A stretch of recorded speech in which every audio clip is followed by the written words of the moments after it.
Selamat datang di SMK Negeri 2 Subang.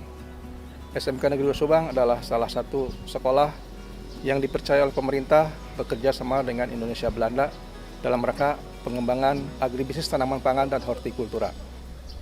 Salah satu kegiatan yang dilaksanakan pada kerjasama ini adalah adanya PJBL, yaitu Project Based Learning. Project Based Learning ini adalah salah satu kegiatan di mana para peserta didik merencanakan satu kegiatan wirausaha di mana mereka merencanakan dari mulai menentukan komoditas, menghitung kebutuhan bahan, menghitung kebutuhan sarana produksi, dan juga melaksanakan produksi. Hasilnya mereka akan jual sendiri sehingga mereka mengetahui untung rugi dari satu kegiatan tersebut. SMK Negeri 2 Subang sebagai sekolah model pertanian berperan serta menyiapkan tenaga kerja menengah yang memiliki kompetensi dan menyiapkan tenaga kerja menengah yang mampu menghasilkan lulusan yang memenuhi standar dunia usaha, dunia industri, dan memiliki jiwa entrepreneur.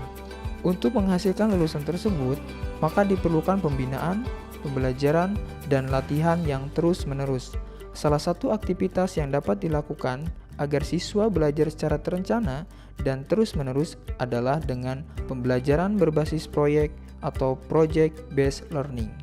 Tujuan program Project Based Learning diantaranya menyiapkan tenaga kerja menengah yang memiliki kompetensi dan etos kerja sesuai dengan tuntutan dunia usaha atau dunia industri. Menyiapkan tenaga kerja menengah yang memenuhi standar dunia usaha atau dunia industri dan memiliki jiwa entrepreneur.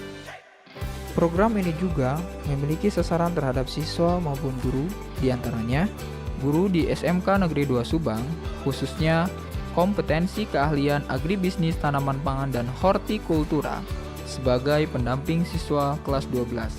Siswa kelas 12, kompetensi keahlian agribisnis tanaman pangan dan hortikultura sebagai pelaksana kegiatan pembelajaran berbasis proyek. Guru dari kompetensi lainnya yang akan melaksanakan pembelajaran berbasis proyek, dan industri sebagai mitra kerja pelaksanaan pembelajaran berbasis proyek. Program metode pembelajaran Project Based Learning dalam pelaksanaannya, peserta didik membentuk sebuah kelompok. Terdapat 6 tahapan yang akan dilakukan oleh peserta didik. Tahap pertama dalam program ini adalah menetapkan proyek yang akan dikerjakan oleh peserta didik. Perencanaan proyek dibuat berdasarkan kompetensi dasar yang harus diselesaikan pada mata pelajaran produktif. Isi dari perencanaan proyek adalah aturan dalam pelaksanaan, mengintegrasikan berbagai subjek, dan membuat daftar alat dan bahan yang akan dibutuhkan dalam pelaksanaan. Tahap kedua, mulai melakukan studi literatur dan dibarengi dengan diskusi berjalan yang bersumber dari buku panduan, jurnal, dan internet untuk membuat tahapan kegiatan awal hingga akhir proyek. Lalu akan diserahkan pada guru untuk disetujui. Tahap ketiga, setelah guru menyetujui rencana kegiatan, peserta didik lalu menyusun jadwal kegiatan yang akan didampingi oleh guru. Pada tahap ini, peserta didik akan membuat garis waktu untuk menyelesaikan proyek, membuat batas waktu penyelesaian proyek, dan memberikan penjelasan tentang pemilihan teknik atau metode yang akan digunakan. Pelaksanaan proyek. Tahap keempat, peserta didik melaksanakan proyek sesuai dengan perencanaan dan jadwal yang telah dibuat sebelumnya. Monitoring dan evaluasi proses. Saat proses dilakukan, guru akan melakukan monitoring dan evaluasi dengan berdiskusi bersama peserta didik. Guru juga akan memfasilitasi kebutuhan peserta didik pada setiap prosesnya.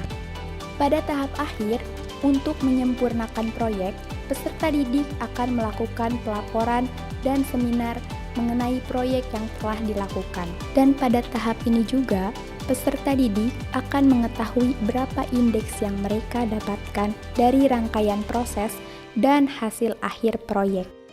Metode pembelajaran PJBL, Project Based Learning, menjadikan peserta didik lebih antusias dalam mengikuti kegiatan pembelajaran di sekolah. Sebab mereka turun langsung ke lapangan dan mereka menyusun sendiri rancangan proyek yang akan dilakukan secara berkelompok. Ternyata dengan metode pembelajaran PJBL, peserta didik mampu melakukan budidaya tanaman secara mandiri, terampil, dan kompeten. Perbedaan metode pembelajaran PJBL dengan metode pembelajaran lainnya adalah, pada metode pembelajaran PJBL, peserta didik menyusun sendiri rancangan proyek secara mandiri dan berkelompok dari awal persiapan hingga akhir kegiatan proyek. Peran guru pada metode pembelajaran ini adalah sebagai pendamping yang akan memberikan instruksi secara tidak langsung berupa tahapan-tahapan kegiatan terhadap peserta didik. Pelajaran yang diambil dari program ini adalah memberikan banyak poin mengenai kemandirian kami dalam melaksanakan proyek dari titik nol hingga titik akhir. Metode pembelajaran program ini mengajarkan kami mengenai budidaya secara menyeluruh. Dalam proyek ini juga, kami banyak mendapatkan implementasi ilmu secara langsung di sekolah, juga melatih dalam melakukan komunikasi dengan guru dengan baik.